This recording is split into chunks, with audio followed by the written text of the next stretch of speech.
शहर के अधिकांश क्षेत्रों में कर्फ्यू लगने के बाद वहां की व्यवस्थाओं के लिए शहरवासी उदयपुर न्यूज से संपर्क करके कई सवाल पूछते हैं। शहर की जनता के सवाल और अधिकारियों के जवाब उदयपुर न्यूज पहुंचाएगा आप तक। इसी क्रम में उदयपुर न्यूज ने शुक्रवार को वो सभी सवाल जिला कलेक्टर से पूछे जो लोगों ने हमसे पूछे। कर्फ्यू ग्रस्त इलाके में दूध और दवा की सबसे बड़ी समस्या है और इलाके में आने वाली राशन की गाड़ी ऑनलाइन पेमेंट नहीं लेती। लोगों के पास कैश खत्म हो गया है।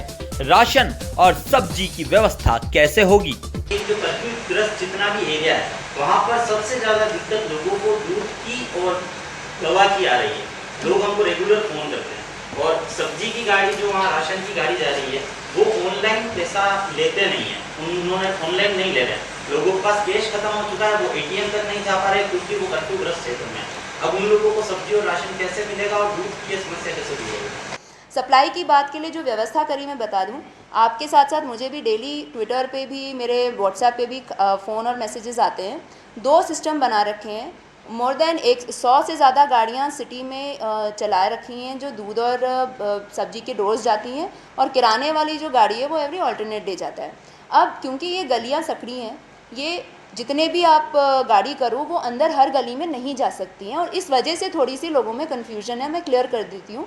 हमने पुलिस और प्रशासन ने मिलके अलग अलग पॉइंट्स तय किए हैं उसी गली में, मतलब जो मेन गली है, तो वहाँ पे वो गाड़ी आके खड़ा हो जाता है, वहाँ पे वो अपना अनाउंस भी करता है। कुछ गाड़ियों में अनाउंसमेंट का सिस्टम अभी थोड़ा टाइम हम उसको लगा रहे हैं, मिल नहीं रहे थे माइक्स, बट मेजॉरिटी 20 एक गाड़ी जो डेली आती हैं दूध की उसमें लगा रखा है, तो वो अनाउंस करता है, तो लोगों को आके लेना पड़ेगा उसको। तो कई ऐसे केसेस थे जिन्होंने मुझे अच्छा, ये एक व्यवस्था है। दूसरी व्यवस्था ये है कि साथ में जो जैसे आप कह रहे हो कि बाहर नहीं आना चाहते जो भी है, उनके लिए एक रिलायंस के साथ भी टाई अप कर दिए। उनके कुछ लिमिटेड लोगों को 2-2 लोगों को अलाउ कर दिया वो जाके डिलीवरी बॉय के रूप में दे के आएँ।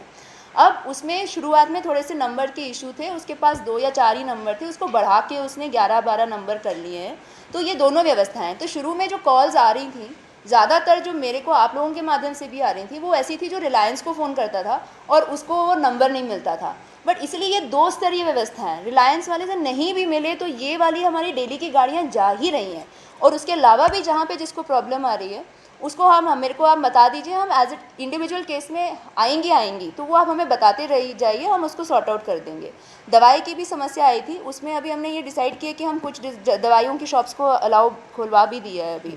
और उसके अलावा भी मैं ये भी बताना चाहूँगी, मुझे आई एम फॉरगेटिंग उनका नाम, उनका फ़ोन आया था कि उनकी कोई ग्रैंडमदर की दवाई दिल्ली से आती है, पोस्ट ऑफिस में आती है। उन्होंने हमें मैसेज किया, हमने पोस्ट ऑफिस खुलवा के मतलब उनकी अगले दिन जब पोस्ट ऑफिस में मैसेज आया, पोस्ट ऑफिस खुलवा के पुलिस ने कलेक्ट करवा के उन तक दवाई पहुंचाई है। तो पैनिक नहीं करें, अपनी समस्या आएगी। मैं ये आप मान के चलो, ये 30,000 का पॉपुलेशन का एरिया है, 30,000 में किसी को भी प्रॉब्लम नहीं है, ये संभव नहीं है। बट उस प्रॉब्लम को सॉल्व करने के लिए आप किसी भी वक्त किसी भी समय हमें मैसेज डालें, हमें बताएं, उसको हम सॉल्व करके बताएंगे आपको। कैश वाला मैं दिखवाती हूँ क्या कर सकते हैं। रिलायंस वाला आई थिंक कैश मतलब ऑनलाइन पेमेंट ले रहा है, अगर नहीं ले रहा है तो उसकी व्यवस्था हम कर देंगे।